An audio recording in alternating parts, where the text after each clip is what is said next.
Students, in the previous session, I taught you about the agarose gel electrophoresis. We were doing the various processes of the recombinant DNA technology. We had done the isolation of genetic material, the cutting of the DNA at specific location, and agarose gel electrophoresis. I explained how different enzymes can be used to isolate the DNA, and then it is cut with the help of special enzymes known as molecular scissors or the restriction endonucleases, and followed by agarose gel electrophoresis. Now, agarose, you know, it is a polymer, it is a natural polymer which is extracted from a red algae. And agarose is a commonly used matrix, ਜਿਹੜੀ ਚੀਜ਼ ਥੱਲੇ ਵਿਛਾਈ ਹੈ ਹਨਾ, ਉਹਨੂੰ ਆਪਾਂ ਕੀ ਕਹਿੰਦੇ ਆ, ਜਿਵੇਂ ਗੱਦਾ, ਮੈਟ੍ਰਿਕਸ ਇਨ ਜੈਲ ਇਲੈਕਟ੍ਰੋਫੋਰੇਸਿਸ, ਜਿਹਦੇ ਵਿੱਚ ਆਪਾਂ ਡੀਐਨਏ ਦੇ ਫਰੈਗਮੈਂਟਸ ਨੂੰ ਸੈਪਰੇਟ ਕਰਨਾ ਹੈ। ਠੀਕ ਹੈ, ਸੈਪਰੇਟ ਕਿਵੇਂ ਹੁੰਦੇ ਆ? Under the effect of electric field, ਜਦੋਂ ਆਪਾਂ ਕਰੰਟ ਪਾਸ ਕਰਦੇ ਹਾਂ। The DNA fragments, they separate out according to their size through the sieving effect given by the agarose gel. ठीक है, जिन्ना the smaller the fragment, the farther it will move, right? ਤਾਂ ਬੇਟੇ ਹੁਣ ਆਪਾਂ ਆ ਗਏ amplification of gene of interest using PCR. ਹੁਣ ਆਪਾਂ ਕੀ ਸੀ, ਐਗਰੋਸ ਜੈਲ ਇਲੈਕਟ੍ਰੋਫੋਰੇਸਿਸ ਕਰ ਲਈ ਤੇ ਆਪਣੇ ਕੋਲੇ ਇੱਕ ਬਹੁਤ ਹੀ ਛੋਟਾ ਜਿਹਾ ਡੀਐਨਏ ਦਾ ਫਰੈਗਮੈਂਟ ਆ ਗਿਆ which is containing the gene of interest. ਹੁਣ ਉਹ ਬਹੁਤ ਛੋਟਾ ਜਿਹੜਾ ਫਰੈਗਮੈਂਟ ਹੈ ਉਹਦੇ ਨਾਲ ਬਹੁਤ ਸਾਰੇ ਐਕਸਪੈਰੀਮੈਂਟਸ ਕਰਨੇ ਨਾਮੁਮਕਿਨ ਹੈ, ਨਹੀਂ ਕਰ ਸਕਾਂਗੇ ਇੱਕ ਬਹੁਤ ਛੋਟੇ ਜਿਹੇ ਨਾਲ। ਤਾਂ ਉਹਦੀਆਂ ਹੋਰ ਬਹੁਤ ਸਾਰੀਆਂ ਕਾਪੀਜ਼ ਬਣਾ ਸਕਦੇ ਹਾਂ with the help of PCR, right? I'm going to explain about this process, polymerase chain reaction, in this session. Students, we have made a recombinant DNA, ठीक है। ਤੇ ਜੇ ਅਗਰ ਆਪਣੇ ਕੋਲੇ ਇਸ ਦੀ ਇੱਕ ਹੀ ਕਾਪੀ ਹੈ ਤਾਂ ਕੀ ਐਕਸਪੈਰੀਮੈਂਟਸ ਹੋ ਜਾਣਗੇ? ਠੀਕ, ਆਪਾਂ ਨੂੰ ਇੱਕ ਕਾਪੀ ਨਾਲ ਲੈਬ ਦੇ ਐਕਸਪੈਰੀਮੈਂਟਸ ਦਾ ਕੰਮ ਹੋ ਜਾਵੇਗਾ? No, we need thousands of copies for a large scale production of a vaccine, of antibiotic ਜਾਂ ਕੋਈ ਵੀ ਖਾਣ ਵਾਲੀ ਚੀਜ਼। ਇਸ ਲਈ ਕਰਨਾ ਪਵੇਗਾ PCR, polymerase chain reaction, right? And ਇਹ ਜਿਹੜਾ ਪ੍ਰੋਸੈਸ ਹੈ ਇੱਕ ਮਸ਼ੀਨ ਕਰਦੀ ਹੈ। ਇੱਕ ਮਸ਼ੀਨ ਦੇ ਵਿੱਚ ਆਪਾਂ ਜਦੋਂ ਛੋਟਾ ਜਿਹਾ DNA ਫਰੈਗਮੈਂਟ ਪਾ ਦਿੰਦੇ ਹਾਂ, ਉਹਦੀਆਂ ਮਿਲੀਅਨਸ, ਥਾਊਜ਼ੈਂਡਸ ਆਫ ਕਾਪੀਜ਼ ਆਪਣੇ ਕੋਲੇ ਐਗਜ਼ੈਕਟ ਕਾਪੀਜ਼ ਆ ਜਾਂਦੀਆਂ। This is the polymerase chain reaction. Make millions of exact copies of DNA from a biological sample. This technique was developed by Kauf Mullis in 1985. He also received the Nobel Prize for Chemistry in 1993 for this discovery. In other words, we can say DNA replication in vitro. In vitro मतलब lab, cell ਤੋਂ ਬਾਹਰ। ਤਾਂ ਕਹਿੰਦਾ DNA ਦੀ ਇੱਕ replication ਹੀ ਆ। ਆਪਣੇ naturally ਤਾਂ ਆਪਣੇ ਸੈਲਸ ਰੈਪਲੀਕੇਸ਼ਨ ਕਰਦੇ ਹੀ ਹੈ DNA ਦੀ, ਪਰ ਜਦੋਂ ਆਪਾਂ ਲੈਬ ਦੇ ਵਿੱਚ DNA ਦੀਆਂ ਐਗਜ਼ੈਕਟ ਕਾਪੀਜ਼ ਬਣਾ ਲੈਂਦੇ ਹਾਂ, so we call it as replication in vitro. Different processes are involved in the PCR। ਤਾਂ 3 ਸਟੈਪਸ ਹੁੰਦੇ ਆ ਬੇਟੇ main. First is denaturation. Denaturation ਮਤਲਬ ਜਿਹੜਾ ਆਪਣਾ DNA ਹੈ ਉਹਨੂੰ ਜਿਹੜਾ ਹੈ ਆਪਾਂ ਹਾਈਡਰੋਜਨ ਬੌਂਡਸ ਤੋੜ ਦੇਣੇ ਆ। ਫਿਰ ਬੇਟੇ ਅਨੀਲਿੰਗ ਹੈ, ਫਿਰ ਐਕਸਟੈਂਸ਼ਨ ਹੈ। 3 ਸਟੈਪਸ ਦੇ ਹੈਲਪ ਨਾਲ ਇੱਕ DNA ਤੋਂ ਮਿਲੀਅਨਸ ਆਫ DNA ਮਿਲ ਸਕਦੇ ਆਪਾਂ ਨੂੰ। ਠੀਕ ਹੈ, ਤਾਂ ਬੇਟੇ ਇਹਦੇ ਨਾਮ ਤੋਂ ਹੀ ਪਤਾ ਲੱਗਦਾ ਹੈ। ਪੋਲੀ ਮੀਨਸ ਮੈਨੀ, ਮਰੇਜ਼ ਮੀਨਸ ਬਣਾਉਣਾ, ਠੀਕ ਹੈ, ਫਾਰਮੇਸ਼ਨ ਕਰਨਾ, ਇੱਕ ਤੋਂ ਜ਼ਿਆਦਾ ਕਾਪੀ ਬਣਾਉਣੀ, ਜਿਵੇਂ ਫੋਟੋਸਟੇਟ ਮਸ਼ੀਨ, ਇਸ ਵਿੱਚ ਇੱਕ ਪੇਪਰ ਦੀਆਂ ਆਪਾਂ ਬਹੁਤ ਸਾਰੀਆਂ ਕਾਪੀਜ਼ ਬਣਾ ਸਕਦੇ ਹਾਂ। ਉਵੇਂ PCR ਦੀ ਮਸ਼ੀਨ ਨਾਲ ਆਪਾਂ DNA ਦੀਆਂ ਬਹੁਤ ਸਾਰੀਆਂ ਕਾਪੀਜ਼ ਬਣਾ ਸਕਦੇ ਹਾਂ। ਤੇ ਵਾਰ-ਵਾਰ, ਚੇਨ ਮੀਨਸ ਵਾਰ-ਵਾਰ ਇਹ ਪ੍ਰੋਸੈਸ ਹੋਈ ਜਾਂਦਾ ਤੇ DNA ਦੀਆਂ ਕਾਪੀਜ਼ ਬਣਦੀਆਂ ਜਾਂਦੀਆਂ। ਤਾਂ ਬੇਟੇ ਆ ਤੁਸੀਂ ਦੇਖ ਸਕਦੇ ਹੋ, ਇਹ PCR ਦੀ ਮਸ਼ੀਨ ਹੈ। This is called the thermal ਸਾਈਕਲਰ।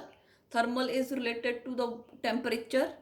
ਤਾਂ ਇਹਦੇ ਵਿੱਚ ਆਪਾਂ ਬੇਟੇ ਜਿਹੜੇ ਹੈ ਰॉ ਮਟੀਰੀਅਲਸ ਪਾ ਦਿੰਦੇ ਆ ਤੇ ਆਪਾਂ ਨੂੰ ਜਿਹੜਾ ਹੈ ਬਹੁਤ ਸਾਰੀਆਂ ਕਾਪੀਜ਼ ਹੈ ਜਿਹੜੀਆਂ ਰਿਕੁਆਇਰਡ ਫਰੈਗਮੈਂਟ ਦੀਆਂ, ਜੀਨ ਆਫ ਇੰਟਰਸਟ ਦੀਆਂ ਮਿਲ ਜਾਂਦੀਆਂ।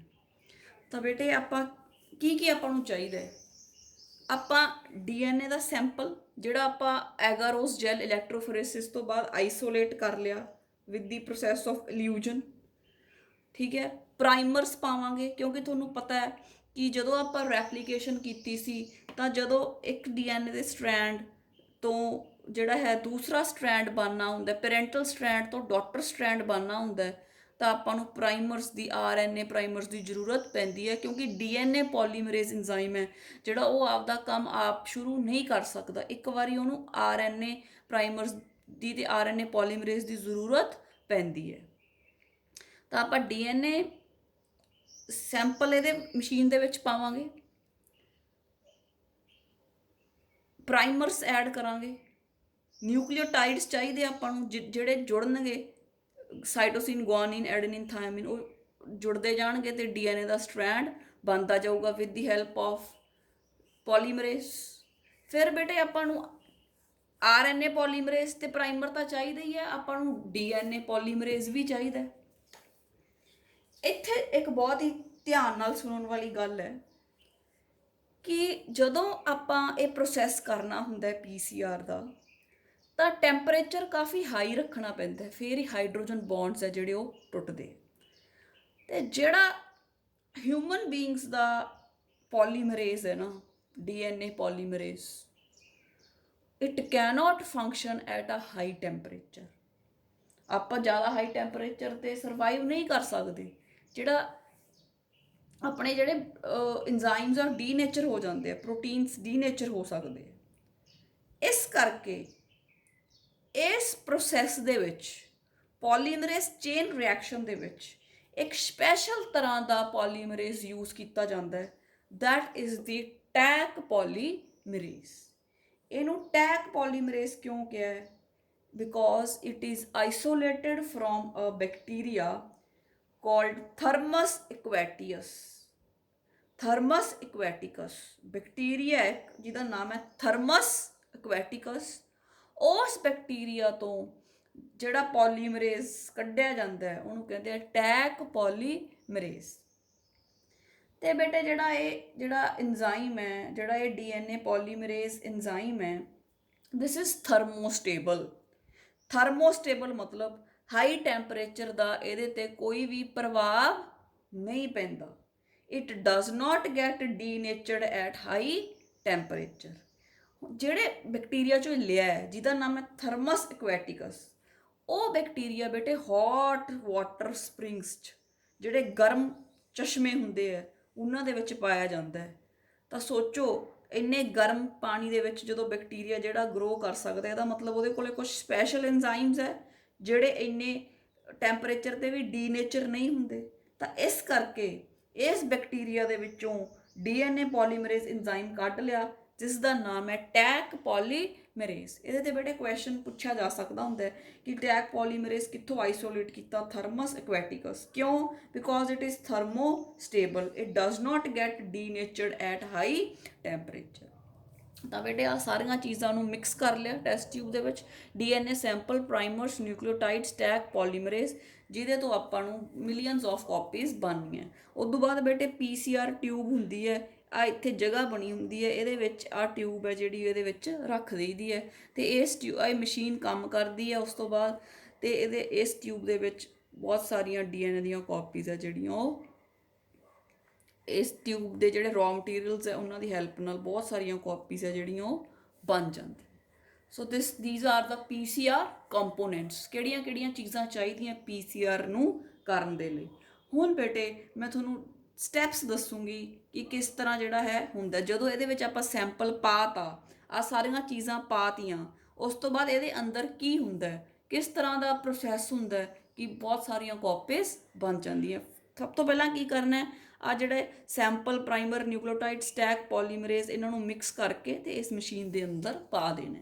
ਮਸ਼ੀਨ ਦੇ ਅੰਦਰ ਕੀ ਹੁੰਦਾ, ਉਹ 3 ਸਟੈਪਸ, ਡੀਨੈਚੁਰੇਸ਼ਨ, ਐਨੀਲਿੰਗ ਤੇ extension, that I'm going to explain now.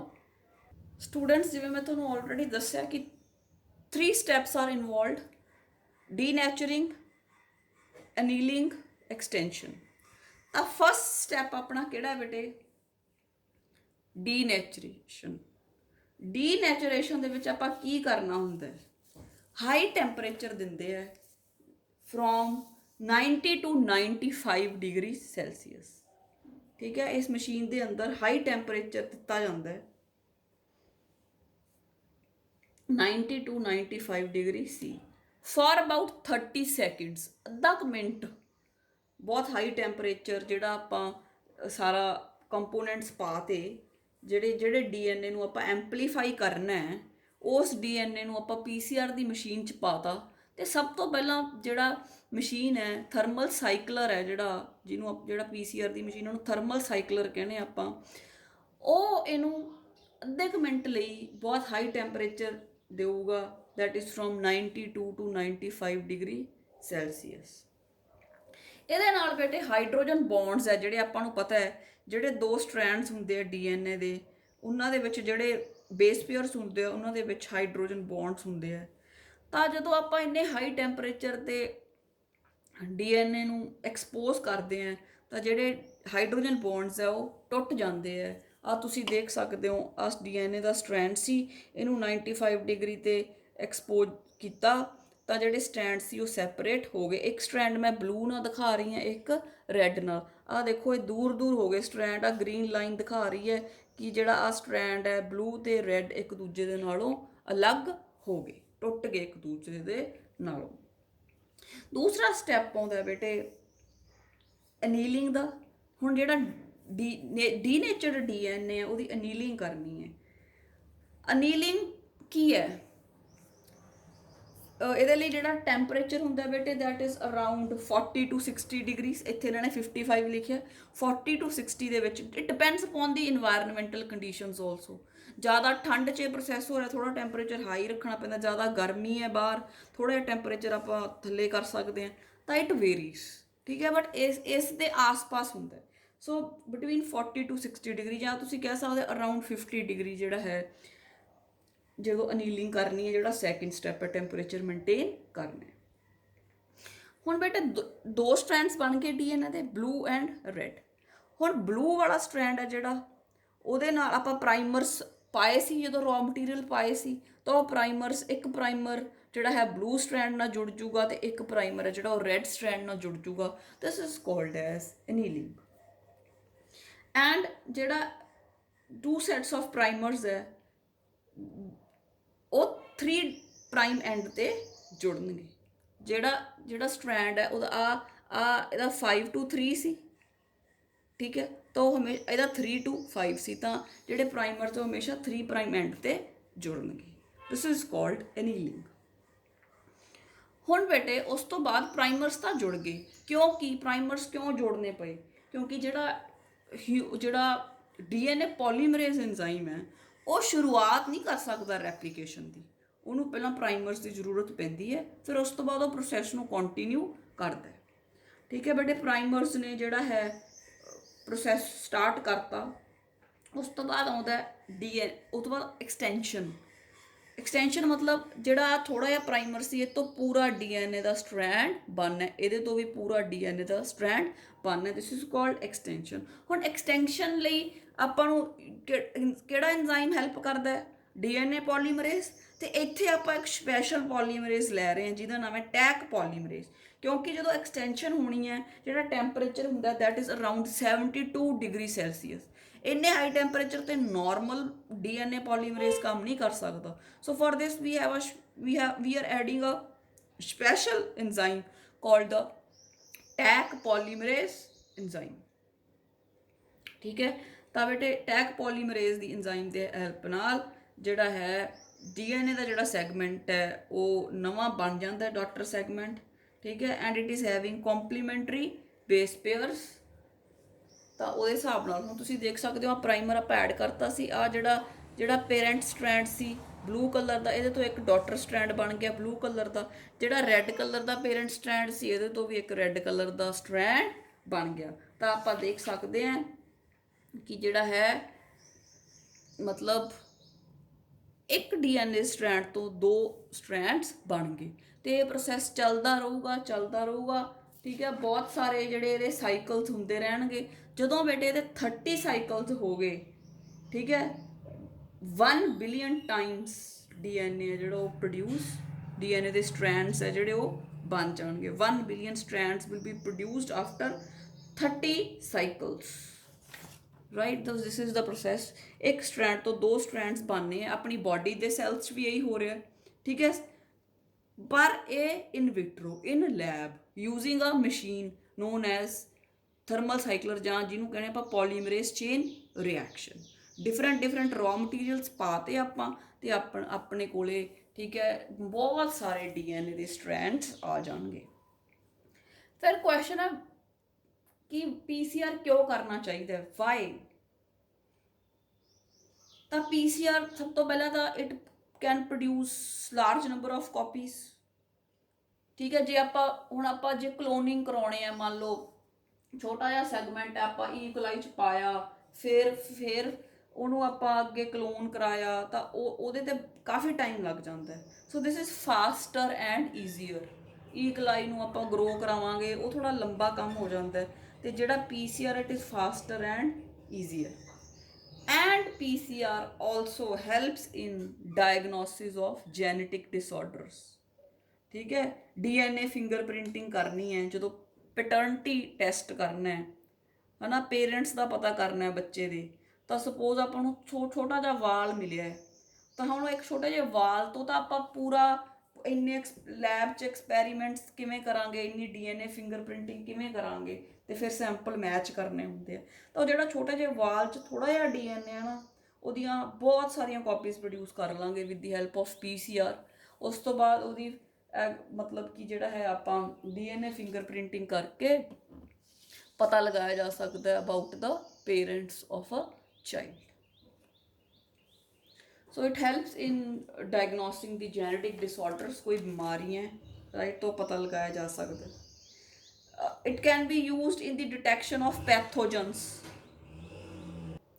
ਹੁਣ ਜਿਹੜੇ ਆਪਾਂ ਨੂੰ ਆਰਗੇਨਿਜ਼ਮਸ ਬਿਮਾਰੀਆਂ ਲਾਉਂਦੇ, ਜਿਵੇਂ it can be use in detection of HIV AIDS ਦੇ ਵਿੱਚ ਜਿਹੜਾ ਵਾਇਰਸ ਹੈ ਉਹਨੂੰ ਲੱਭਣ ਦੇ ਲਈ ਪੀਸੀਆਰ ਯੂਜ਼ ਕਰ ਸਕਦੇ ਹਾਂ ਆਪਾਂ। ਕੋਈ ਮਿਊਟੇਸ਼ਨਸ ਹੈ, ਜਿਵੇਂ ਆਪਾਂ ਕੀਤੀਆਂ ਸੀ phenylketonuria, sickle cell anaemia, hepatitis, all these can be diagnosed, ਪਤਾ ਲਗਾਇਆ ਜਾ ਸਕਦਾ by using PCR. PCR is also used in DNA fingerprinting, right? ਫਿਰ ਬੇਟੇ it can be used to detect the genetic disease in the fetus. Birth ਤੋਂ ਪਹਿਲਾਂ ਵੀ ਜਿਹੜਾ ਬੱਚਾ ਉਹਦੇ ਵਿੱਚ ਕੋਈ ਜੈਨੇਟਿਕ ਡਿਸਆਰਡਰਸ ਤਾਂ ਨਹੀਂ, ਇਹਦੇ ਤੋਂ ਪਤਾ ਲਗਾਇਆ ਜਾ ਸਕਦਾ। ਫਿਰ ਬੇਟੇ ਜਿਹੜੇ ਪਲਾਂਟਸ ਦੇ ਡਿਜ਼ੀਜ਼ਸ ਹੈ ਕਿ ਜਿਵੇਂ ਕਿ ਵਿਰੀਓਇਡਸ ਵਾਇਰਸਿਸ, ਟੋਬੈਕੋ ਮੋਜ਼ੈਕ ਵਾਇਰਸ, ਮਾਈਕੋਪਲਾਜ਼ਮ, ਇਹ ਸਾਰਿਆਂ ਦਾ ਵੀ ਪਤਾ ਲਗਾਇਆ ਜਾ ਸਕਦਾ ਬਾਈ ਯੂਜ਼ਿੰਗ ਪੀਸੀਆਰ।